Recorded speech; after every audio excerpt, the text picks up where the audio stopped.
Hi, this is Charles Kelly, Money Tips. Well, over the last few weeks, I've been talking a lot about interest rates, mortgages, that sort of thing. But today I want to give you simple 21 money saving tips that can help you through this financial crisis right now. Very simple things. Now, a lot of this is covered in my Smart Money Manager program, my course, and on my free YouTube videos, Charles Kelly Money Tips podcast. So do check that out and do like and share if you can. But today I want to give you very simple tips to help you. And a lot of people are struggling now. It's easy for people to say, oh, you can, become a millionaire and that sort of thing. But some people just need food today. They just need something to kind of eat right now, and that they are struggling. So I want to give you tips to help you save money, to get you through this winter that we're coming up for with the energy crisis and the fuel bills. So let's rattle them off straight away. Let's get straight into this. The first thing is to pay yourself first and then spend what's left. I've been talking about this for years. This is a very simple principle that the wealthy people, the people who have money, pay themselves first. In other words, they put their money that they get in, they put that first into savings, to put it into their pensions and put it into their funds to build up their wealth, and then they spend what's left. Generally, people who haven't got much money and poor people spend everything and then try and save a bit at the end, and there's never any left. Try this simple 50-30-20 formula. 50% of your take-home pay goes towards bills, food, rent, mortgage, that sort of thing. 30% for fun, play, entertainment, play money if you like, and 20% is saved for the future. Some of you might, I can't afford to save 20%. Well, start off with lower ratio. Start off with 70-20-10. Or whatever, but do start saving. You're never going to build any capital. You'll never be able to retire or get out of the rat race if you haven't got any savings or investments. And I mean passive income. Number two then is to avoid credit card debt interest. This is a no-brainer. Credit card debts interest is running for anything with 20 to 40% now. Even though base rates are still at just over 2%, they're running these high interest rate cards. That's why the banks are making a fortune. When you go into any big city, the biggest buildings in the city are banks and insurance companies. That's why. So have a plan in place to get rid of that debt. That have a strategy, a plan, to pay it off. Whether it's X amount per month over not the minimum balance. You're never going to pay it off by just paying the minimum balance. That would take 20 years in some cases. Have a plan. If you can't do it right away, put some of that into the 0% interest cards and then pay off the capital. Don't put it into zero interest rate cards and then start spending on crap on the new card, on the blank card. Don't do that. It's like losing weight and then just going on a food binge. So you've got to get that off, and also pay your cards by direct debit to avoid missing any payments and getting a bad credit history of missed payments. That can affect your credit history quite badly. Number three is track your income and expenditure. This again is included in my Master Your Money the Smart Way program. I'll put a link up here for the free training as well. But set up a tracking system so that you can know exactly what money's coming in and what money's going out. Now, Challenger Bank accounts like Monzo that are basically done on an app on your phone allows you to transfer a set amount of spending money to that card, so you never go over it. There are also cards, prepaid cards like Monies and TransferWise that just allow you to set up a card where you transfer, say, £500 and you can only spend that amount. But also these accounts give you an alert every time you spend money, every time money goes in or out of your account. So if a standing order goes out, boom, it's there, oh, what was that about? So they're very good. They're very useful. Some of the main banks are also doing this now. They've caught up with the challenger banks. Okay, so track your income and expenditure. It's T for track in my Smart SMART course, T for track. Okay, 4, start saving and investing. I don't care how much you're earning or you got in the bank, you can always start saving and investing from your income. Apps such as Moneybox actually let you start with a few pennies. They just round up your expenditure and put that aside. Like when you've got a bit of change in your pocket and you put it in a jar at home. I do that, and sometimes it comes out to like £100 in a few months.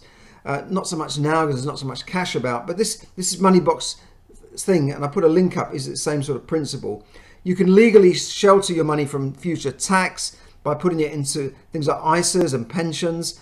And you can put up to 20,000 a year in ISAs. Now, some of you might, I haven't possibly got that amount of money, but you might have money sitting in an account that's not earning very much money, and you can put it into an ISA, which can give you a much higher interest rate immediately, and then you'll never pay tax on that money. I'll put a link up here to the .gov savings account fund and money facts, so you can check where the best rates are. They're generally not in your high street banks. They pay the worst rates usually. Number 5 is emergency or contingency funds. This is about saving. You must have an emergency or contingency fund, otherwise you'll always be dipping into credit cards and payday lenders.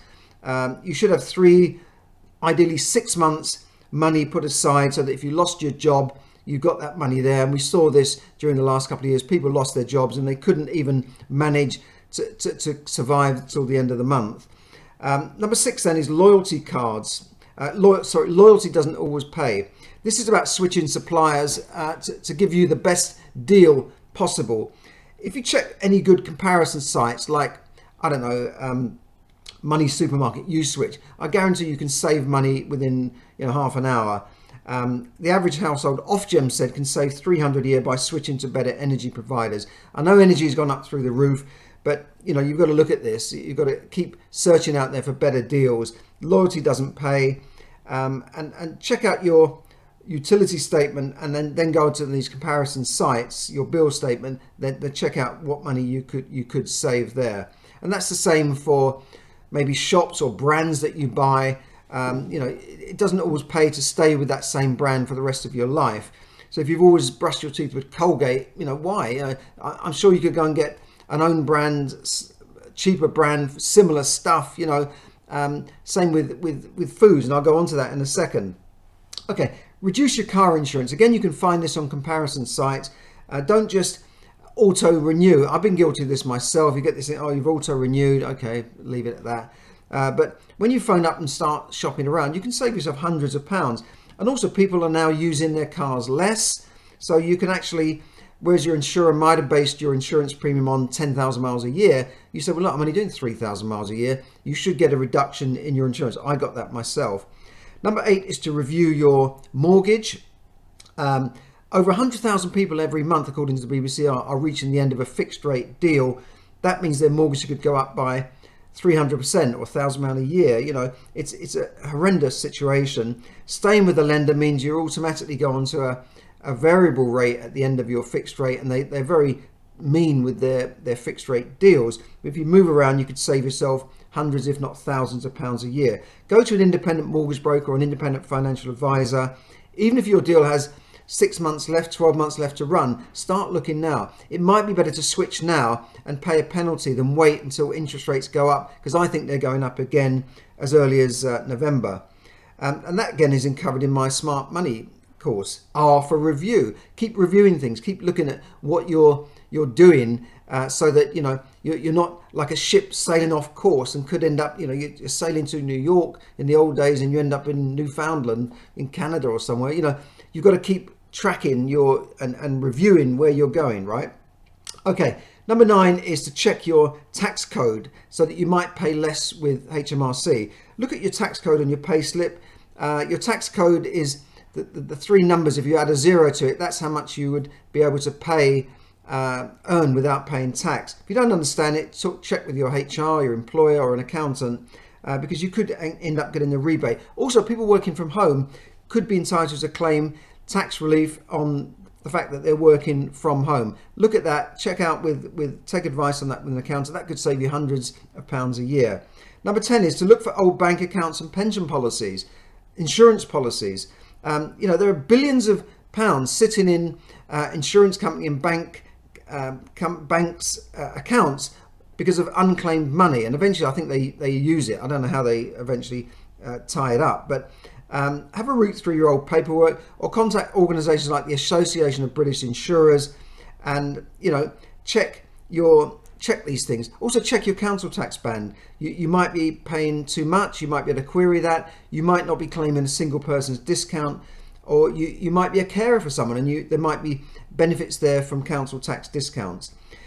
Moving on to benefits, number 11 is to check your entitlements to benefits. Now, there's a stigma around claiming benefits, but you don't have to be unemployed or at rock bottom to claim benefits. You know, there are numerous benefits you can access, even if you're a working family. They said it was up to 40 or 50,000 a year. You could still claim some sort of working tax credit. So just do check that out. It's there for you, so why not use it?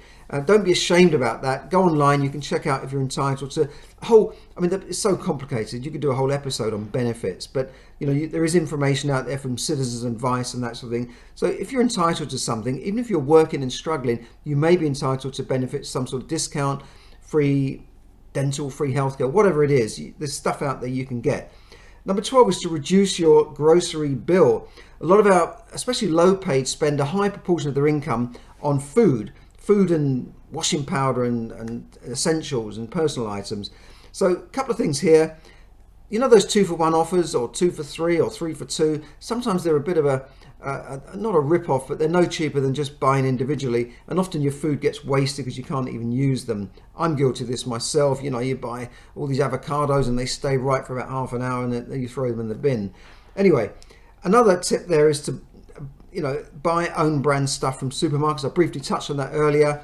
It's a lot cheaper to buy own brand. It's a lot cheaper to go into places like Lidl and Aldi and Poundland and just pick up stuff instead of saying, well, I have to have, you know, this brand of soap. You know, look for the deals, look for the bargains. Well, you know, this is on offer now, I'll buy that, and I'll buy my own brand next month. You know, but by sticking to brands, you often pay a lot more.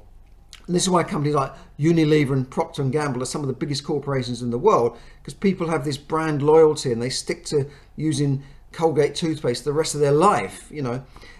Anyway, another thing you can do is, by the way, in these own brand tests, when they've done them on shows on the BBC and TV shows about saving money on food, I think Eat Well for Less, there's a show on TV. They've often done blind tests and people can't tell the difference and often think that, you know, the own brand of cornflakes is better than cornflakes or beans or whatever. You know, mind, I do like Heinz beans, I have to say that. But anyway, you get the picture. You don't have to stick to your own brands. Plan your meals for the week ahead. That's a lot better than just going out and randomly grabbing stuff at 5 o'clock. You know, plan your meals ahead, and then you can sit down and say, where am I going to get this? Where am I going to get that? And, you know, look for the discount supermarkets, as I've already mentioned. You know, M&S, Waitrose, lovely places, but they're very, very expensive compared to, you know, Aldi and Lidl, who do really good stuff, actually. You can still buy a bottle of Côte de Rhône wine in Aldi for less than a fiver. It's unbelievable. You couldn't even do that, you know, 10 years ago. It's just unbelievable. Explore the world food aisle. You know, these world food aisles, often you can find real bargains there. Sometimes it's up to 75% less than the other aisles, like things like nuts and whole nuts and not whole nuts, almonds and you know, these sort of things that are very expensive in the normal aisles. You go to the world thing, you find a big bag of almonds or whole nuts or whatever nuts and just things like that, bread and stuff like that, rice, lentils, all these sorts of things are often cheaper in the world aisle. Shop late in the afternoons, look for those yellow stickers. You see people crowding around as they're putting the yellow stickers on, grabbing stuff. Yeah, do that. Don't be ashamed, go for it. Don't buy the supermarket plastic bags, and make your own fruit and veg last longer. Keep it in the fridge, whatever. Just look for ways to preserve stuff, right? Now, number 13, that leads neatly on to avoiding food waste. A lot of people chuck things away because it's past the display by date.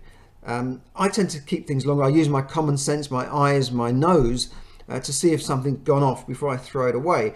I've often used food way beyond the use by date. And in fact, the government are looking to take them off things like fruit and vegetables because, you know, if kept in the fridge, veg and fruit can last much longer than the label says. And when you cut it open, if it's gone off, you know it, right? So obviously things like fish and chicken and pork, you've got to be very careful with that sort of thing, meat. But a lot of food we throw away just because it's expired. Sometimes it could be a bag of rice. It's expired, throw it away. No, these things can last a lot longer than you think. And billions of tons of food are thrown away because of these labels. Number 14 is explore local charities for help. There is an abundance of spare money out there. There's an abundance of food out there that's given away by supermarkets. I know charities have become very big just by collecting food from supermarkets, and they've now got big warehouses full of food. So you should never go hungry. That, you know, if you're in need, go to food banks, go to these charities to help you with food, personal items, and energy. Even ladies' personal items, they've got those because they know a lot of women are not using those things. So I can't remember what they're called now, but you get the picture, right? The sanitary items, I mean. So do check out the food banks and the charities for those things. There are lots of money out there, lots of resources. You should never go hungry in the UK and the West, because there are lots of it. And I hear about people skipping meals and that sort of thing so their kids can eat. No, use the resources that are out there during these tough times. Now, pensions. Check out your workplace or private pensions. Make sure you're paying enough into it, because if you don't save into these sorts of things or invest, you can never afford to retire. Check whether your employer will match your contributions pound for pound. It's like having free money. And check whether your pension is invested according to your risk profile. Number 16 then is to check your state pension and NI contribution level. This is particularly important for people born, I think, after before 1960. People coming up to retirement. Check if they paid enough into the state pension. They've made their 35 years of full contributions. This is particularly relevant for women who may have worked part-time or taken career breaks, or people who've been abroad. And check, because you only have till April next year, 2023, to top up those NI contributions to make sure you get your full state pension. You know, you might pay a few £100s to top it up, but after 2 or 3 years of receiving your pension, your quid's in. So it's really worthwhile doing it. It's a bit fiddly getting onto the .gov sites, but you can Google how you check your contribution level. It takes you round and round in circles, but it's well worth it, especially if you're coming up to retirement. Women in retirement have been underpaid, by the way. A lot of women in retirement now in their 70s and 80s could be owed tens of thousands of pounds. I saw one on a TV program. She got £80,000 refund because she was underpaid after her husband had died a few years ago. So it doesn't include everybody, but it's worth checking into that if you're underpaid in your pension, because there's millions of pounds sitting there waiting for you, and some of it could have your name on it. Now 17 is use loyalty cards, brand cards, price match, vouchers, deal finders, cards like Tesco, club cards. All these points add up. Stores like John Lewis, Curry's, they certainly used to do price matching policies. Don't be too shy to ask for that. Use voucher codes like Deal Finder or a plugin as a plugin on Chrome. So when you're searching for things, it comes up with the best deal. Hundreds of money saving apps out there like Sweatcoin, Better Points, where you can even get paid for your steps and exchange those steps for discounts. Do look out for that. Some of my family are very good at searching out for these discounts. Pret a Manger deals, free this, free coffees, free burgers on certain days of the week, free pizzas. Do check those out. It's certainly worth looking at. Number 18 is to cut your energy bill. This is something you can check out on the Energy Saving Trust or the similar organisations in your country. Great energy saving ideas, draft excluders, foil that goes behind radiators. But more importantly, there are grants out there available for putting in things like home insulation, cavity wall insulations, even solar panels and new boilers. Check out that at your local authority for that. Going paperless will save you money, and paying by direct debit on your electricity bill will also save you quite a bit of money just immediately, just like that, rather than paying your bill down at the bank. Number 19 is to sell unwanted stuff on resale platforms. Average British woman, according to one survey, accumulates an estimated, how much do you think they accumulate of unwanted clothes in their lifetime? £22,000. Unbelievable. So you can turn to unwanted clothes into cash by looking at sites like Depop, Vinted and eBay, Facebook marketplace as well. You can also save money by buying through these apps, because some of this stuff is unused. I've given away stuff that I've never used, and so why not go and use it at charity shops as well, of course. But do check that out. You can also buy furniture in these places like Facebook Marketplace. I've got perfectly good sort of oak coffee tables in charity shops. So don't be ashamed to go and look at that sort of thing. And you can clear out your garage and all that stuff in your spare room and maybe rent out that room. That's another money making idea. Rent a room out. You can get up to £7,500 tax free for renting out a room. They're even offering quite a lot of money for if you rent your room to an Albanian refugee. That was come out on the news last night. So there's lots of things you can make money on, but maybe you've got a room full of junk. You can get rid of that junk and then rent that room out. Facebook Marketplace is a very good app as well. I've got rid of stuff. Sometimes you can sell stuff. Sometimes you just want to give it away, like an old bed or something. But clear that space, clear that. So when you clear junk out of your life, it gives you more energy in the house. Right, getting on to the last couple now. Number 20 is mindset. Avoid. I talk about mindset a lot on my programs and on my tips. On my money tips videos and that sort of thing. But it's a recent survey by Nationwide, for instance, Payday survey said that 1 in 5 people blow half their wages and spare cash on payday or within 48 hours of payday. That is crazy. Did you know that shops, restaurants and sites like Amazon actually gear things up for a payday spending spree? They put offers in front of you because they know payday's coming up. They know at the middle of the month people haven't got much money, so McDonald's said, well, it's a bit quiet now, it's the middle of the month, it will get busy before the end of the month. They know when you're out there and going to blow money. So do think about that. Be in a mindset of thinking, do I really need this? Perhaps if you're buying something on Amazon, put it into the basket, but don't buy it immediately. Sometimes they'll come back and give you a discount if you haven't bought it within a couple of days, So do think, do I really need this, or could I get by without it? Could I buy it next year? Before you just press that button and spend the money. It's easy to spend money when it's on a credit card, not so easy when it's cash. So just avoid that emotional spending. Sometimes when you're down, you're feeling down, you think, oh, I need that retail therapy. You don't really need it. But sometimes people spend money for, like going on a binge drink or drinking when you're depressed. Just think about that. Be mindful, be emotionally intelligent. That's what I'm trying to say here. So do check out my YouTube podcast. Now 21 is plan, organize and forecast. Just like a business has a cash flow forecast, they plan ahead. Be like that.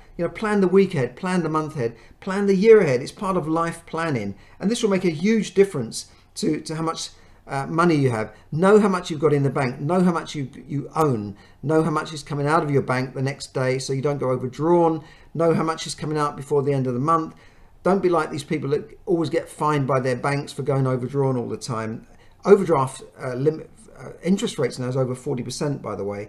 So plan, organize and forecast so that you really get your finances in order, just like I say in my courses. Now, finally, look, searching for the best deal, tracking, reviewing, planning, spending money on things you only really need rather than just blowing money for buying things to impress people you don't even like. As the old Will Rogers saying used to say.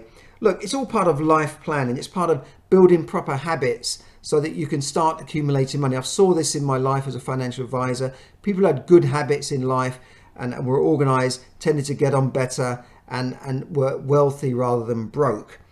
So do think about it and check out my tips and all that. I'll put a link up there for my free video on how to get your finances in order and get control of your money in the next 28 days. So those are my 21 tips. I'm not going to rattle through them again, but I hope they've been useful to you, and don't despair out there. Winters come and go. This winter will pass and then it will be spring and summer. So don't despair. This time will pass, but you can get yourself organized now to organize your finances in such a way that you survive and eventually thrive and start building real wealth and accumulating capital so that you can become financially free over time. So don't despair out there, and check out, if you didn't get the whole description there, it will be on my moneytipsdaily.com podcast. Thanks very much for listening, and bye for now. This is Charles Kelly, Money Tips, and I will see you again in the next episode. Thank you very much. Bye for now.